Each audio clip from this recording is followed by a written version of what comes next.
Hey guys, hi. Welcome to Lab. So ये हैं आपके आज के current affairs. Let's get started. चलिए जी, आओ जी. बढ़िया बढ़िया न्यूज़ है, मतलब मज़ेदार चीज़ें हैं, आपको मज़ा आएगा पढ़ने में, इंटरेस्टिंग है. और इसका जो पीडीएफ है वो आपको मेरे Telegram channel that is Aman SRV, इसके ऊपर आपको ये पीडीएफ मिल जाएगा. अच्छी न्यूज़ है, बहुत ध्यान से सुनना. ये काफ़ी कुछ आपको सीखने की चीज़ें मिलेंगी यहाँ पर, बहुत कुछ. मैं हर चीज़ का प्रॉपर जो रीज़न होता है ना, उस रीज़न के संग आपको हमेशा करंट अफेयर जैसे कि देता हूँ, तो आपको वो चीज़ मिलेगी. इसलिए बहुत ध्यान से सुनना है एक चीज़ को.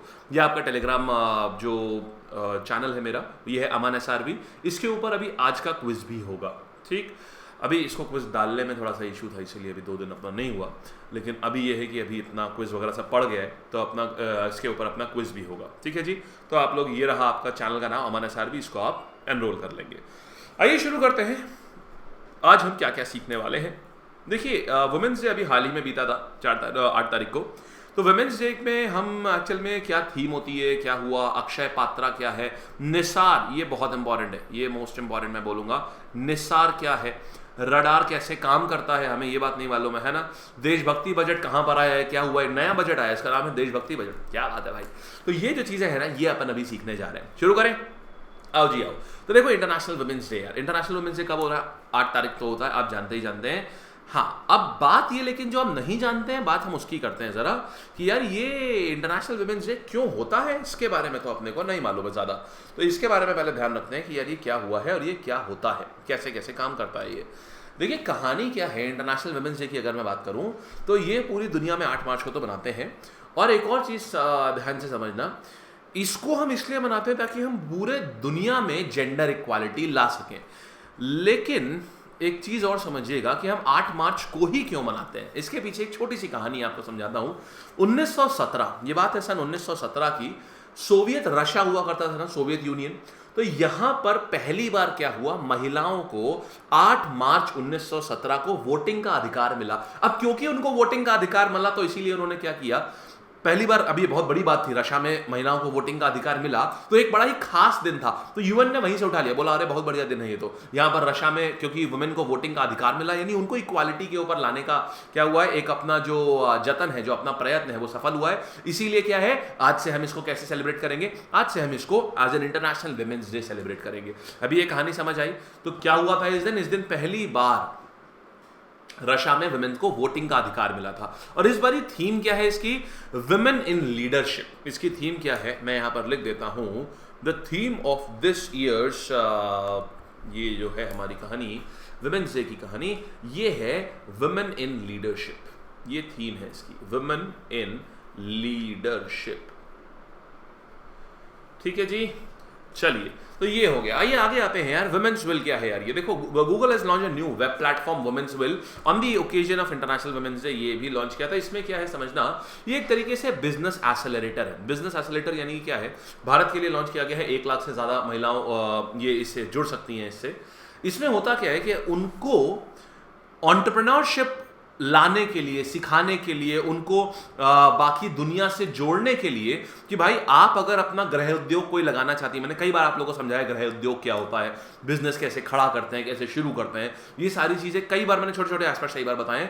तो ये चीजें जो है वो महिलाओं को, जो गांव की रूरल महिलाएं हैं, ये जो टियर 3 सिटीज की महिलाएं हैं, उनको जैसे कम पता है, तो कैसे उनके पास तक इंफॉर्मेशन पहुंचे. तो गूगल का एक एक्सेलरेटर समझ सकते हैं. एक्सेलरेटर क्या होता है, जो छोटी छोटी कंपनीज होती है ना, बहुत छोटी छोटी कंपनीज, उनको मदद करते हैं, उनको रिक्वायर्ड अमाउंट ऑफ नॉलेज देने में और रिक्वायर्ड अमाउंट ऑफ रिसोर्सेज देने में, ताकि वो क्या करें, अच्छा परफॉर्म कर सकें. तो ये वुमेन विल क्या है, this is a platform by Google for India event.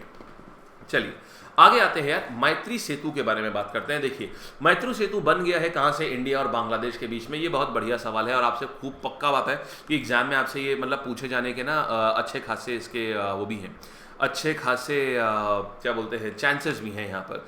समझिए, देखिए कहाँ पर क्या कहानी आती है, मैत्री सेतु में क्या क्या चीज़ें हुई हैं, ये कौन सी नदी के ऊपर. सबसे पहला सवाल आता है कि ये कौन सी नदी के ऊपर बना है. तो नदी के ऊपर की बात जैसे ही आ जाए, आप बोलोगे ये कौन सी नदी है, दिस इज रिवर फेनी. फेनी नदी के ऊपर इसको बनाया गया है. फिर बात ये आती है कि यार इससे फायदा क्या है, क्या होगा क्या नहीं होगा. तो यह इसकी लंबाई कितनी है, तो 1.9 किलोमीटर की लंबाई है इसकी. It is 1.9 kilometre long. अच्छी खासी लंबाई होती है ये, राइट. तो 1.9 किलोमीटर की ये लंबाई है. और इसको किसने कंस्ट्रक्ट किया है, national highway and infrastructure development क्या कॉर्पोरेशन लिमिटेड, ये आपकी फाइल में लिखा होगा। मैं आपको इंपॉर्टेंट चीजें बताता हूँ। बोला ये जा रहा है कि यार इस ब्रिज के बनने से क्या होगा ना, लगभग 5 से 6% तक की क्या होगा, भारत की जो आय है, आय बोले तो या हम ये बोलते जो जीडीपी है उसको 5% तक का फायदा हो सकता है और ज्यादा इस ब्रिज के बनने से। क्यों होता क्या है समझना। अभी तक क्या है देखो, अगर बीच में नदी है तो गुड्स आएंगे, फिर क्या होगा, ट्रक से उतरेंगे, शिप के ऊपर लोड होंगे, फिर शिप उनको पार कराएगा, फिर क्या होगा, शिप उनको वापस से ट्रक पे ला देगा, फिर वो सामान जो है वो चाहे इंडिया है चाहे बांग्लादेश कहीं पर भी है वहां जाएगा। लेकिन अभी क्या है, ब्रिज बनने से क्या हुआ, ये पूरा ट्रांसपोर्टेशन कॉस्ट जो था ना, ये मेरा शिप का बीच में जो आ रहा था वो बचा लिया ना मैंने। अभी क्या था, पहले क्या होता था, बड़ा घूम के आना पड़ता था। अभी क्या हो गया, सीधा एक ब्रिज बन गया, 1.9 किलोमीटर में कवर हो रहा है, जो पहले मेरा 50, 60, 70, 80 किलोमीटर में कवर होता था। तो यहां पर ये फायदे होते हैं, चीजें क्या होती हैं, फास्ट हो जाती हैं। जहां अभी तक जब तक मान लीजिए 2 फेरे लग पाते थे हफ्ते में, तो अब क्या होगा, 5 फेरे लग पाएंगे सामान के आने जाने के। तो ये चीजें जो होती हैं ये बहुत बढ़िया चीजें हो जाती हैं, इससे असर पड़ता है हमारी जीडीपी के ऊपर। समझ आ गई बात। चलिए, तो ये कहां से आ रहा है, कहां से कहां तक जोड़ा जा रहा है, फेनी रिवर के ऊपर बना हुआ है, और ये कहां पर, त्रिपुरा से बांग्लादेश के बीच में होगा। क्लियर है ये बात, त्रिपुरा टू बांग्लादेश। आइए, त्रिपुरा अभी और भी न्यूज में था, आपको याद होगा त्रिपुरा किस लिए न्यूज में था। अभी अपना म्यूजियम याद करिए, नेशनल साइंस म्यूजियम की अपन ने बात करी थी ना, तो वो भी कहां बन रहा था, उदयपुर वाला, वो त्रिपुरा में बन रहा था। चलिए आगे बढ़ा जाए। अच्छा आप देखिएगा यार, और आगे चीजें कुछ बताता हूं। अगली न्यूज हमारे पास क्या आ रही है, so we have economic freedom index. Economic freedom index में देखिए, हेरिटेज फाउंडेशन एक यूएस कंजर्वेटिव थिंक टैंक है। थिंक टैंक का मतलब क्या होता है, जैसे हमारे वहां नीति आयोग है ना, नीति आयोग क्या था, थिंक टैंक था जी, है बेसिकली, यानी ये ब्रेनस्टॉर्म करके सरकार को क्या करता है, नीतियां सजेस्ट करता है जी। तो नीति आयोग जैसे हमारे वहां था ना, वैसे यहां पर क्या इकोनॉमिक फ्रीडम इंडेक्स में क्या हुआ है, ये बेसिकली हेरिटेज फाउंडेशन वो यूएस का एक थिंक टैंक है। तो इन्होंने बोला कि देखिए ऐसा इकोनॉमिक फ्रीडम इंडेक्स अभी इन्होंने निकाला कि यार पैसा कमाने की जो स्वतंत्रता है किस देश में कितनी है। अगर भारत आप देखेंगे तो भारत, देखिए लाल वाली कंट्री में तो जाने का ही नहीं है, ठीक, कितना भी बुलाए लेकिन जाने का नहीं, क्योंकि ये देख रहे हैं यहां पर यानी कि बहुत ही ज्यादा अनस्टेबल हालात हैं। यहां देखिए, यहां पर अच्छे हालात हैं, यहां बहुत अच्छे हालात हैं। आप देख रहे हैं यूरोपियन नेशन में तो सारे यही हैं, खैर सारे बढ़िया हैं, वेस्टर्न नेशन में भी बढ़िया है। इन्होंने जो ईस्टर्न नेशन है ना, इनको थोड़ा नीचे रखा हुआ है। अब ऐसा नहीं है कि मतलब इनकी कोई ऐसा कोई ज्यादती दुश्मनी है कि हाँ तुमको नीचे रखेंगे, तुम ईस्ट के हो हम वेस्ट के हैं, तो ऐसा नहीं है। लेकिन एक्चुअल में कुछ सिचुएशंस होती हैं। तो क्या सिचुएशन होते हैं, क्या मापदंड होते हैं, क्या पैरामीटर होते हैं, आइए उसको डिस्कस करते हैं। जानते हैं कि यार ये सब जो रिपोर्ट बनती है ना, उसमें कैसा ऊपर नीचे रखा जाता है, उसका कारण क्या होता है, कैसे रखते हैं। देखिए सर, कहानी ये आती है यार, इकोनॉमिक फ्रीडम इंडेक्स में क्या होता है, पहले तो आप समझो कि आप पैसा कमाने की स्वतंत्रता की बात कर रहे हैं, ठीक है ना। तो इसमें क्या होगा, सबसे पहले तो 5 प्रिंसिपल रखते हैं। ये बोलते हैं देखो भैया ऐसा है, 5 प्रिंसिपल के ऊपर हम इसको जज करते हैं। पहला क्या होता है, प्रॉपर्टी राइट। आपके कॉन्स्टिट्यूशन में लिखा हुआ है कि नहीं कि आपका प्रॉपर्टी रखना आपका हक है कि नहीं है, यानी कि वेल डिफाइंड, क्लियर और एकदम फ्री फ्रॉम करप्शन रूल्स होने चाहिए अगर आपको प्रॉपर्टी रजिस्टर करानी है। अब हमारे वहां तो सीधा जैसे ही फॉर्म निकलते हैं, लेखपाल का जहां फॉर्म आता है, लोग बोलते हैं अरे भाई साहब लेखपाल का फॉर्म भर दो। घर वाले भी लोगों के बोलते हैं ये मत सोचो कि यहां पर इसमें पैसा 20,000 है, ऊपरी इनकम बहुत है, इसमें लाख लाखपति बन जाओगे। तो लेखपाल का काम क्या था, जमीन से रिलेटेड। तो आप समझ रहे हैं, तो हम ये तो नहीं बोल सकते कि हमारे वहां करप्शन नहीं है। देखो इंडिया का जो ऑरेंज कलर दिख रहा है ना, इसमें उस ऑरेंज कलर का कारण क्या है, इसको समझिएगा। तो यहां पर क्या हुआ कि हमारे वहां पर अगर आप रजिस्ट्री अगर हमें करानी है प्रॉपर्टीज में, अब शहरों में तो खैर काफी अच्छा हो गया है, एक रजिस्ट्रार डिपार्टमेंट होता है बढ़िया, लेकिन अभी भी अगर जो गांव की जमीनें होती है ना, जब चकबंदी आती है ना, चकबंदी में ये होता है कि आपकी जमीन जैसे 7-8 जगह पर अलग अलग है, सरकार क्या करती है, उन सारी जमीन को क्या आप देख लेती है कितनी जमीन है, उसकी कितनी वैल्यू है, और सारी जमीन एक जगह दे देती है। इन सब में गजब का करप्शन होता है। जो लेखपाल वगैरह कमाते हैं ना, वो इन्हीं सब जगह पे कमाते हैं, क्योंकि हर आदमी कहता है कि अच्छा हमको जमीन दूसरी दे रहे हो, हमको हाईवे के पास वाली जमीन देना, हाईवे के पास वाली जमीन देना, उसमें पैसा खूब चलता है, बहुत पैसा चलता है उसमें। चलिए खैर, तो समझिए हमने पहला पॉइंटर मैंने आपको बताया कि पहला पॉइंटर दोस्त क्या होता है, पहला पॉइंटर होता है प्रॉपर्टी राइट्स। हमारे वहां है लेकिन बहुत अच्छे नहीं है, आप समझ रहे हो, करप्शन है उसमें। दूसरे में आते हैं रूल ऑफ लॉ। हाँ, फिर ये बोलता है कि अगर कंट्री का जो सुप्रीम जो चीज है ना, वो कॉन्स्टिट्यूशन अगर है, तो फिर आप उसको बोल सकते हो कि हाँ वो इकोनॉमिक फ्रीडम इंडेक्स में अच्छा करेगी। ये बात बिल्कुल सही है, हमारे वहां पर रूल ऑफ लॉ है, ऐसा नहीं है कि यार या फिर है। तो हमारे वहां पर क्या है कि रूल ऑफ लॉ में क्या होता है ना, आपके सबसे बड़ी चीज क्या होती है यहां पर कि आप सरकार अपनी तानाशाही ना करे, ठीक है, अवॉइड करो थोड़ा बहुत, अगर कुछ भी अगर कभी इधर उधर एक आध चीज़ हो जाती है तो उसको अवॉइड करो, लेकिन सरकार तानाशाही ना करे। और इवेंचुअली रूल तो लॉ का ही है, क्योंकि सरकार भी रूल बेंड हो सकते हैं, लेकिन रूल क्या करती है, तोड़ने वाला काम नहीं होती, रूल बेंड हो सकते हैं। वो सर देखा जाए तो कभी ना कभी हर सरकार करती है, हालांकि नहीं करना चाहिए। तो खैर आपने देखा रूल ऑफ लॉ हमारे पास। तीसरा देखिए फ्री ट्रेड और ओपन मार्केट। बिल्कुल है यार, फ्री ट्रेड और ओपन मार्केट होगा तभी क्या होगा, कंपटीशन होगा ना। जब कंपटीशन होगा तो क्या होगा, फिर ज्यादा से ज्यादा लोग क्या होंगे, पैसा वहां पर लगाएंगे, बहुत ज्यादा इन्वेस्टमेंट होगा। जैसे आजकल आप देख रहे हो ना, ऑनलाइन एजुकेशन कंपनीज क्या हो रहा है, गजब का पैसा लगा रही है, खुद ही में लगा रही है बहुत, क्योंकि कंपटीशन बहुत जबरदस्त है। तो इस तरीके की जगहों पर क्या होता है, इकोनॉमिक फ्रीडम इंडेक्स अच्छा जाता है। मैं आपको पॉइंटर रिवाइज कराता हूं, आपको पॉइंटर कोई काम नहीं है, लेकिन पॉइंटर से क्या होता है ना, न्यूज अच्छी समझोगे। सबसे पहले प्रॉपर्टी राइट्स हमने देखा हमारे वहां है, लेकिन मैं उसको व्हाइट एरिया में नहीं डालूंगा, मैं उसको ग्रे एरिया में डालूंगा, ब्लैक में भी नहीं डालूंगा, ग्रे एरिया में डालूंगा। फिर आता है रूल ऑफ लॉ, इसको मैं व्हाइट और ग्रे के बीच में डालूंगा, right. Rule of law point number 2 आता है। तीसरा पॉइंटर आता है free trade and open market. हाँ ये चीज तो ठीक है, हमारे वहां पर ये हमारे इंडिया में बहुत कट थ्रोट कंपटीशन है किसी भी तरीके के बिजनेस में, तो ये चीज बहुत अच्छी है हमारे वहां। तीसरा वाला जो ये कंप्लीटली व्हाइट एरिया में जाएगा। चौथा हमारा आता है कॉन्स्टिट्यूशनली लिमिटेड गवर्नमेंट। ये भी ठीक है, कॉन्स्टिट्यूशनली लिमिटेड गवर्नमेंट है, यानी कि डिक्टेटोरियल गवर्नमेंट नहीं है। जैसे पाकिस्तान में हुआ था, परवेज मुशर्रफ के टाइम पे आर्मी ने कू कर लिया था, मतलब आर्मी ने क्या हुआ था, पूरा सत्ता हरण कर लिया था।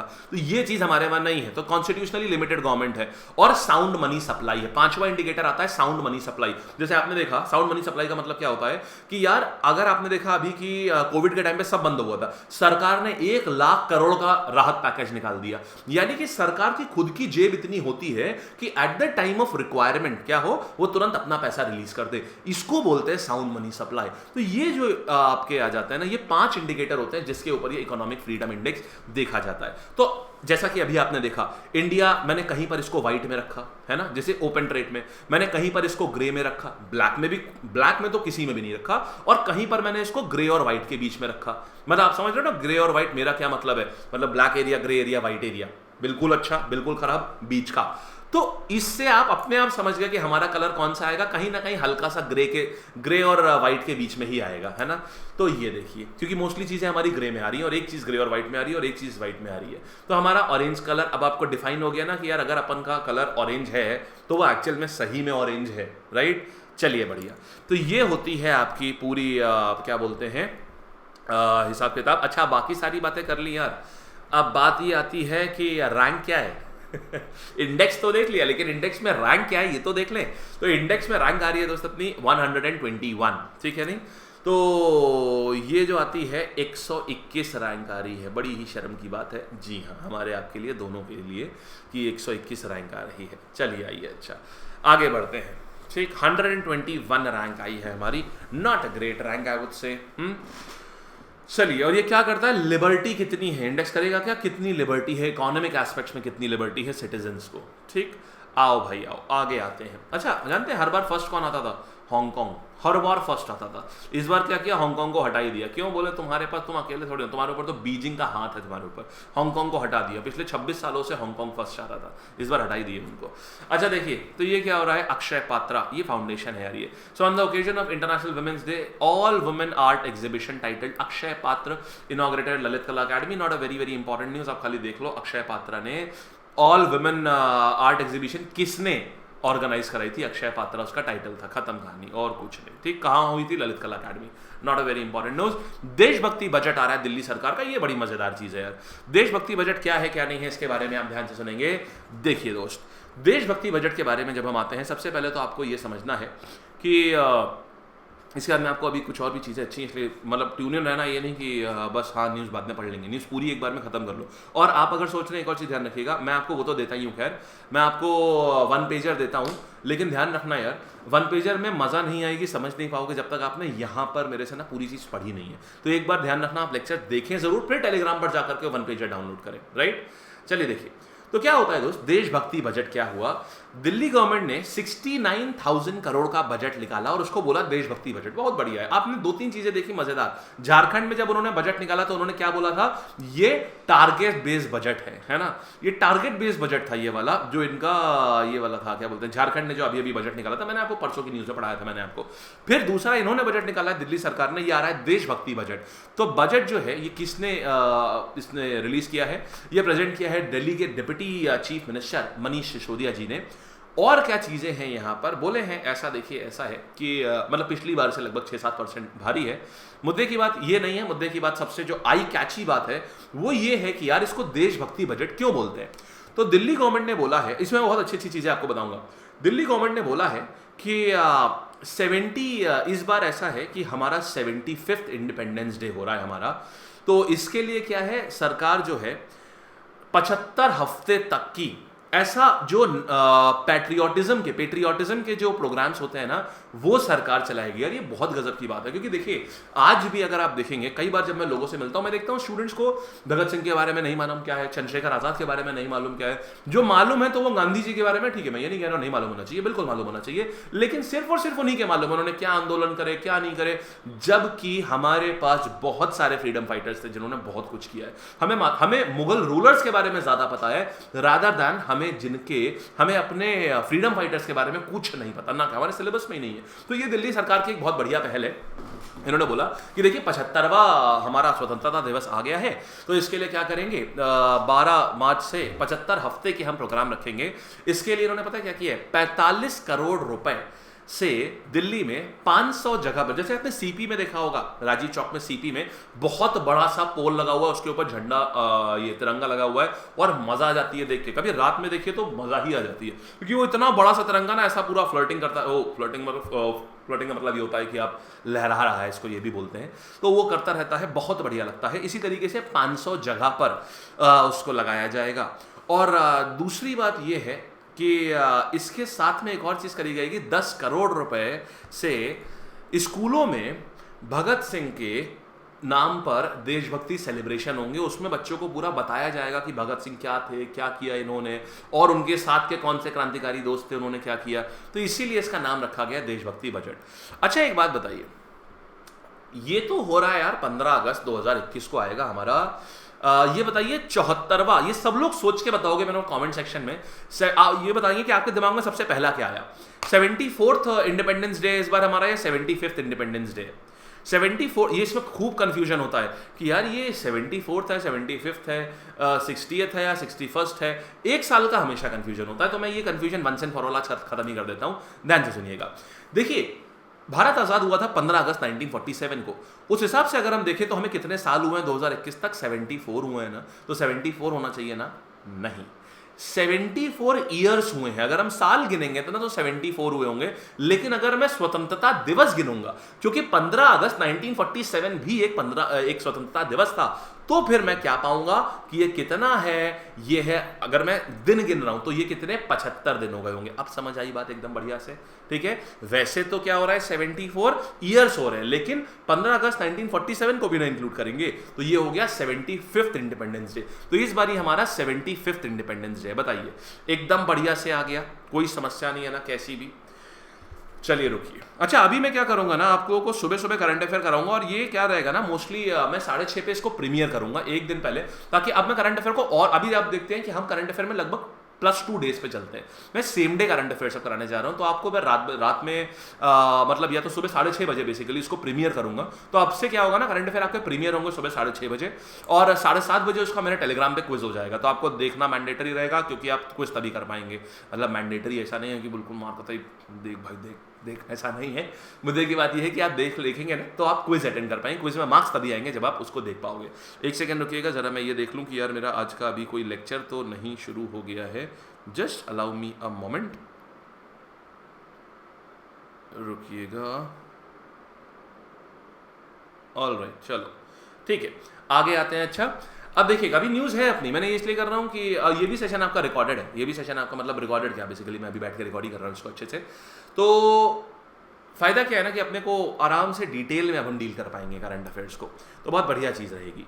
आइए तो नेक्स्ट पर आते हैं। अच्छा हम अगला आ रहा है यार हमारा, अगली न्यूज़ क्या आ रही है, 2030 digital compass plan, not a very important thing, इसको खैर आप अब इग्नोर ही करो। 2000 बस आपको ये देख लेना है डिजिटल कॉम्पस प्लान क्या है यार। ये अब बेसिकली चाइना के अलावा कुछ और मार्केट्स ढूंढ रहे हैं। यूरोपियन यूनियन बेसिकली, मैं जिस बता दे रहा हूँ, ये खुद ही बोल रहे हैं 2030 तक की ना हम दुनिया का 20% सेमीकंडक्टर यानी कि जो चिप्स वगैरह है ना, चिप्स कौन से लेस वाले चिप्स की बात नहीं हो रही है, बोल रहे हैं दुनिया का जो चिप्स यानी कि जो सेमीकंडक्टर चिप होता है ना, ये हम प्रोड्यूस करेंगे 2030 तक की, क्योंकि चाइना ने तो भैया धोखा दे दिया, कोरोना और फैला दिया। तो इसलिए अब यूरोपियन कंपनीज ऐसा बोल रही हैं। खैर आपको ये नहीं देखना है, आपको देखना है क्या क्या और जो इंपॉर्टेंट चीज़ है, जैसे SMS scrubbing, this is very important.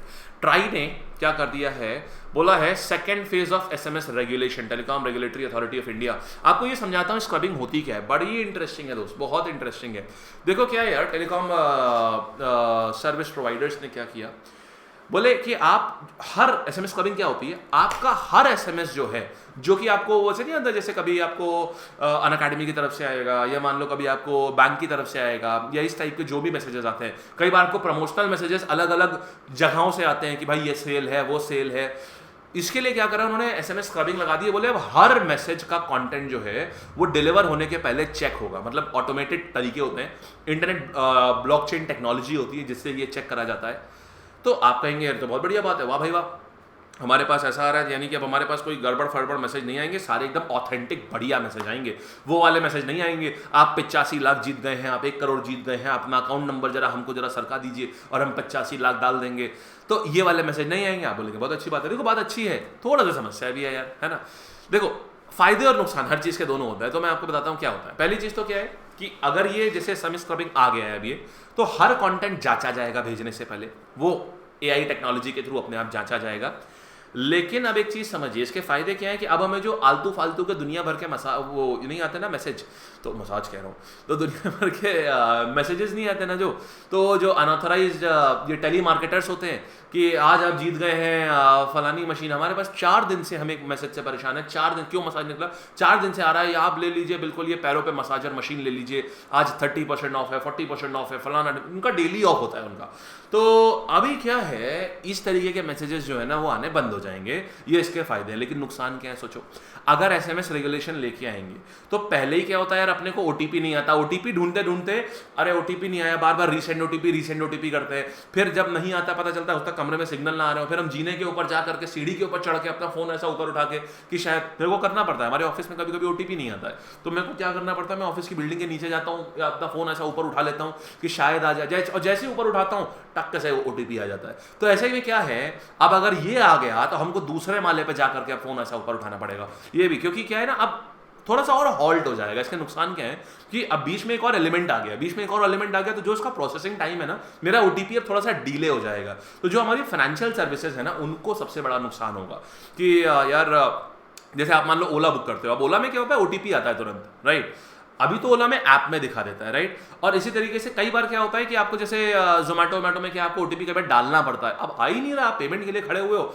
आ ही नहीं रहा है, आप वहाँ आपका बिल हो गया, ओला वाले ने बोला ठीक है भैया हमको फोन पे कर दीजिए या आपने पेटीएम कर दीजिए, आप कह रहे हो भैया OTP नहीं आ रहा है, आप भी खड़े, वो भी खड़ा, सड़क पे पीछे जाम लग रहा है, 10 लोग और हॉर्न हौके पड़े हैं बिल्कुल मार, और वो जब हॉर्न बजाते हैं तो क्या क्या साथ में भी बोलते हैं, क्या ही बताया जाए। चलिए खैर समझ गया ना, तो इसमें प्रॉब्लम क्या आएगी, प्रॉज एंड कॉन्स दोनों क्या है, आप समझ गए बढ़िया से, ठीक, कि डीले आ जाएगा, कौन हमारा ये है और कुछ नहीं है हमारा। चलिए आइए आगे देखते हैं। अच्छा हमारे पास यार एक और अब आ रही है, एक और बहुत बढ़िया न्यूज़ आ रही है यहाँ पर, रुकिएगा, हाँ चलिए, AIP टेक्नोलॉजी तो अपने को ठीक है, बस आपका तो हो ही गया यार, एयर इंडिपेंडेंट पावर, बहुत बढ़िया चीज़ है, इसको समझिएगा, AIP टेक्नोलॉजी बाय DRDO, गजब की टेक्नोलॉजी बनाए हैं भाई। क्या होती है ये टेक्नोलॉजी, कैसे काम करती है, ये सारी की सारी बातें मैं आपको समझाता हूँ, देखिएगा, बहुत ध्यान से सुनना, बड़ा इंटरेस्टिंग है यार ये भी। तो DRDO ने क्या किया, DRDO ने बोला कि हम जो है ये एयर इंडिपेंडेंट टेस्ट करने जा रहे हैं, एयर इंडिपेंडेंट प्रोपल्शन टेस्ट करने जा रहे हैं। क्या होता है क्या नहीं होता है ये सब मैं समझाता हूँ आपको। ये टेस्ट करा जा रहा है, पहले तो समझिएगा, डिटेल में समझते हैं कि यार ये होता क्या है जी। होता ये है यार कि एक चीज होती है यार स्नॉर्केलिंग, सबमरीन में होती है। ये स्नॉर्केलिंग क्या बला है भाई, सुनिए, स्नॉर्केलिंग क्या होता है यार, देखो नॉर्मली हमारे पास जो सबमरीन होती है ना वो कैसी होती है, वो डीजल इलेक्ट्रिक सबमरीन होती है, यानी जो इनका इंजन होता है ना ये हाइब्रिड इंजन होता है, जो कि क्या करता है वो डीजल पे भी चलता है और इलेक्ट्रिक पे भी चलता है। तो ये कैसे होता है समझना, बहुत सारी बैटरीज होती हैं इसमें, बहुत सारी सबमरीन में बहुत सारी बैटरीज होती हैं। सो होता क्या है ये, और बैटरीज को चार्ज कौन करता है, ये जो डीजल जनरेटर होता है ना ये क्या करता है, बैटरीज को चार्ज करता है। बैटरीज को चार्ज किया इसने डीजल जनरेटर ने, फिर क्या हुआ, बैटरी चार्ज हो गई। बैटरी जो होती है वो पूरी सबमरीन को चलाती है। बात समझ आ गया? अब देखो होता क्या है यार, यहां पर एक चीज समझना कि जब आपने देखा होगा यार, कभी कभी सबमरीन जब नीचे जाती है ना, तो एक पर्टिकुलर पाइप ऐसा ऊपर रहता है। कभी देखा है, कभी सोचा वो पाइप क्या होता है? जैसे ही सबमरीन ऐसा नीचे जाती है तो एक पर्टिकुलर पाइप होता है जो आपको हमेशा मूवीज में देखा होगा, पानी के ऊपर दिखता है। वो पाइप पता है क्या होता है? वो डीजल का एग्जॉस्ट पाइप होता है। ठीक है, वो होता है डीजल का अपना एग्जॉस्ट पाइप होता है। तो अभी होता क्या है, उससे जो होता है ना, जो धुआं निकल के ऐसा गया, तो अब आप इससे प्रॉब्लम समझो क्या है। एक तो क्या है, धुआं निकल के जाने का रास्ता है वो। अभी उससे क्या होगा यार, वो नीचे नहीं जा सकती। क्यों? अगर वो नीचे, और जितनी बार भी उसको चार्ज होना होगा, डीजल जनरेटर चलेगा तो बैटरी चार्ज होगी। यानी हर थोड़ी दिन के बाद क्या होगा, जैसे ही बैटरी की पावर खत्म होगी, सबमरीन को वापस से सतह पर आना पड़ेगा, डीजल जनरेटर चालू करना पड़ेगा। सतह पे क्यों आना है? क्योंकि उसका जो पाइप है ना, पाइप तो सतह पर आने के बाद ही फ्री हो पाएगा ना, ताकि वो डीजल का जो धुआं होगा वो बाहर छोड़ पाएगा, पानी के अंदर तो नहीं छोड़ पाएगा, है ना। जनरेटर खराब हो जाएगा पानी के अंदर। तो इसके लिए क्या है, सबमरीन नीचे जा रही है, फिर ऊपर आ रही है, फिर नीचे जा रही है, फिर ऊपर आ रही है। तो इसके लाइफ बहुत कम होती है, यानी 3 दिन से 2 दिन से ज्यादा नीचे रुक ही नहीं पा रही है, क्योंकि जनरेटर को फिर से बैटरी चार्ज करने के लिए आना है। और जैसे ही सबमरीन ऊपर आती है तो क्या होता है, तुरंत का तुरंत रडार डिटेक्ट कर लेता है। रडार की रेंज पानी की बहुत नीचे नहीं होती, लेकिन ऊपर होती है, तो रडार तुरंत डिटेक्ट कर लेता है। तो ये बहुत समस्या आती है। अब इसमें क्या होता है यार, एयर इंडिपेंडेंस अब देखो नाम समझना, air independent propulsion technology, snorkelling, यानी जो ये ऊपर आने का जो सीन है ना, ये पूरा ये हटा देगी। समझ आ गया बात? अभी मैं आपको ये नहीं बता रहा हूँ कैसे करेगी, अब क्योंकि वो थोड़ा ना टेक्निकल प्रोसेस है यहाँ पर। इसमें क्या करेगी ये, बेसिकली केमिकल एनर्जी जो है ना, केमिकल एनर्जी को ही इलेक्ट्रिसिटी में कन्वर्ट कर देती है। हाइड्रोजन ऑक्सीजन फ्यूल सेल का इस्तेमाल करती है। हाँ समझ गए ना, बस इसीलिए नहीं बता रहा था। समझ रहे? आधे लोग ऐसा बाउंसर मारा होगा जैसे ही मैंने ये शुरू करा, बस इसीलिए नहीं बता रहा था ये। चलिए, तो मुझे उम्मीद है कि यार ये पूरी कहानी आपको बढ़िया से समझ में आ गई होगी। अच्छा, इसका 1 पेजर आपको मेरे टेलीग्राम चैनल अमन SRV पर मिलेगा, और तो आप अमन SRV से आप इसका जो पूरा 1 पेजर है ये आप वहाँ से पिक करेंगे। और इसके जो क्वेश्चंस हैं, ये आज आपका 2 बजे इसका टेस्ट होगा, जिसमें आपके इसके सारे जितने भी क्वेश्चंस इससे अराइज होते हैं, वो सारे के सारे क्वेश्चन जो है हम लोग देखेंगे 2 बजे 3 बजे। मैं अभी टेस्ट का टाइमिंग देख लेता हूँ क्या है, और उससे आपको कंफर्म करता हूँ। ठीक, तो न्यूज़ बढ़िया लगी, अच्छी लगी, डिटेल में है हमारी न्यूज़। ठीक है जी, चलो। तो कल से वैसे क्या होगा, आपका 6:30 पे न्यूज़ के उम्मीद है कि आपकी 6:30 पे ही सुबह ब्रॉडकास्ट हो जाएगी न्यूज़ आपकी, और आपका 7:30 बजे उसका क्विज होगा। तो हम 7:30 बजे तक न्यूज़ का पूरा हिसाब किताब डी एंड कर लेंगे। 7 बजे ही आप 1 पेजर पढ़ लोगे। 7 बजे टेलीग्राम चैनल पे अपने आप 1 पेजर आ जाएगा, ताकि आपका सारा काम 7:30 बजे तक न्यूज़ व्यूज़ देख के क्विज विज देख के खत्म कहानी। और मैं वीकली क्विज के ऊपर भी देख रहा हूं, कोशिश है कि वीकली क्विज भी हम जल्दी ही कर पाए, हो सकता है इसी संडे को हम वीकली क्विज भी कर लें। Okay ji, thank you, bye bye, tata, take care. बहुत मजा आया आपके संग, मतलब समझा करके आपको बहुत अच्छा लगा। तो अब करते हैं हम लोग टाटा बाय बाय, और मुलाकात करेंगे फिर से। एक चीज़ आपको और बता दूं जो इसी के साथ साथ और भी खासा इंपॉर्टेंट है, कि देखिए आपके अपनी क्लासेस के टाइमिंग्स बता देता हूं। देखो, तो एक तो यार है हमारा 7 PM पर होता है हमारा RS अग्रवाल और ल्यूसेंट। ठीक है, RS अग्रवाल और ल्यूसेंट। और रात में 10 बजे होती है हमारी स्पेशल क्लास। अभी फिलहाल मैंने सिस्टम सही करा लिया। सिस्टम ना सही होने की वजह से आपकी कल ये वाली क्लासेस नहीं हुई थी। मैंने फाइनली सिस्टम जो है अब लास्ट मैंने बिल्कुल एकदम वो देकर के आया हूँ उनको। उन्होंने बोला भैया अब आप चलाइए, अब अगर ना हो तो कतई बिल्कुल नया सिस्टम खरीद लीजिएगा। आपने कहा ठीक है भैया। तो रात में 10 बजे आपकी स्पेशल क्लास भी आज होगी, और आपकी ये 7 बजे वाली क्लास है ये भी आज होगी। ठीक है जी। और हाँ, 10 बजे होती है मेरी स्पेशल क्लास। तो मैं आपको ये बता दूं स्पेशल क्लास का क्या सीन होता है दोस्त। स्पेशल क्लास का सीन ये होता है कि आप टेलीग्राम चैनल पर आओगे, आप स्पेशल क्लास को क्या करोगे, एनरोल करोगे। उस स्पेशल क्लास में हम लोग क्वांट्स का प्रैक्टिस सेट कर रहे हैं, काफ़ी बढ़िया प्रैक्टिस सेट कर रहे हैं। जितने भी क्वेश्चन आपके एग्जाम में आते हैं ना, इस तरीके से उसको कर रहे हैं कि आपके एग्जाम सेंट्रिक अप्रोच आपको पता चल पाए कि एग्जाम में कैसे क्वेश्चन आते हैं, कैसे अटेंड करोगे एग्जाम के सवालों को, कम से कम समय में हम कैसे सवालों को अप्रोच करते हैं उनकी बैकग्राउंड स्टोरी के संग। तो वो होती है आपकी स्पेशल क्लास। इसका टॉपिक से लेके जो भी चीज़ें हैं ये मैं अभी अपने टेलीग्राम चैनल जो कि है अमन SRV उस पर डाल दूंगा, और लिंक भी नीचे डाल दूंगा आज की स्पेशल क्लास का। तो आप उसमें एनरोल होंगे रात में 10 बजे। पासवर्ड है स्पेशल क्लास में एनरोल होने का LAB लैब या अकेडमी प्लस पर आपकी क्लास होगी। ओके जी, and this is free of cost, ये कंप्लीटली फ्री है। ठीक है जी, thank you, bye bye, tata, take care. बहुत बढ़िया लगा आपसे मुलाकात करके। और कई लोग अभी भी यहाँ पर अभी पूछ रहे हैं कि इसका पूछते हैं बेसिकली कि कहाँ पर PDF मिलता है। दोस्त जितने भी लोग एंड में आए उनको बता दूं, PDF जो मिलता है वो आपका टेलीग्राम चैनल है मेरा, उसका नाम क्या है, अमन SRV। ठीक है, AMANSRV ना मिले तो आप गूगल पे जाकर के अमन श्रीवास्तव टेलीग्राम ये टाइप कर दीजिएगा, आपको मिल जाएगा। ठीक, बस इतनी सी कहानी है। राइट, चलिए तो फिर करते हैं हम लोग टाटा और बाय बाय। ये है टेलीग्राम, ये रहा टेलीग्राम आपका। ठीक, ये अगर अमन, इसमें आप ये भी टाइप कर सकते हैं AMAN, रुको जरा सा, आप ये भी टाइप कर सकते हैं AMANSRV। ठीक है जी, चलिए बाय, टाटा।